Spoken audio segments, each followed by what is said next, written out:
Muitas crianças, elas apresentam um transtorno do processamento sensorial, então elas não suportam o barulho dos amigos conversando, elas não suportam o atrito do lápis no papel, não conseguem ficar na carteira porque a madeira da carteira, ela não consegue suportar, ou ela não consegue ficar parada, porque o corpo dela exige movimento e ela tem que ficar parada. Então, o que eu falo? Você tem essa criança que apresenta esse comportamento de bater no ouvido, de gritar, de não querer ficar na sala, tem transtorno do processamento sensorial. E aí, o que você vai fazer para amenizar essa situação? Você vai pedir para todo mundo ficar em silêncio? Criança não fica em silêncio, adolescente não fica em silêncio, então não dá. Você vai ter que começar a integrar nas suas atividades outras coisas para amenizar essa sobrecarga sensorial nessas crianças, para elas permanecerem mais tempo sentada, sem gritar na sala. Então, quando você vê que aquela criança está se desregulando, vamos pensar, vou dar um exemplo. O menino Teia chegou, sentou com a segunda professora, você começou a dar aula, uns 20 minutos depois ele começou a bater no ouvido, às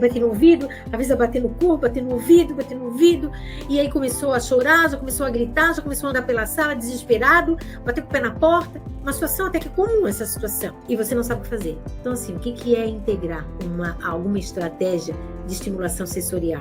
Por exemplo, essa criança precisa de um abafador de ruídos. Então, quando você vê que ela fez a primeira batida no ouvido, ou a segunda professora vai oferecer para ele, vamos botar o teu fone de ouvido? Porque tem muito barulho aqui. Tá na hora da gente botar um pouco mais de silêncio para você. E aí coloca o abafador de ruídos. Então, quando a criança percebe que você entende por que ela tá batendo no ouvido, entende qual é o sofrimento dela, o vínculo emocional entre vocês tá ali, tá feito.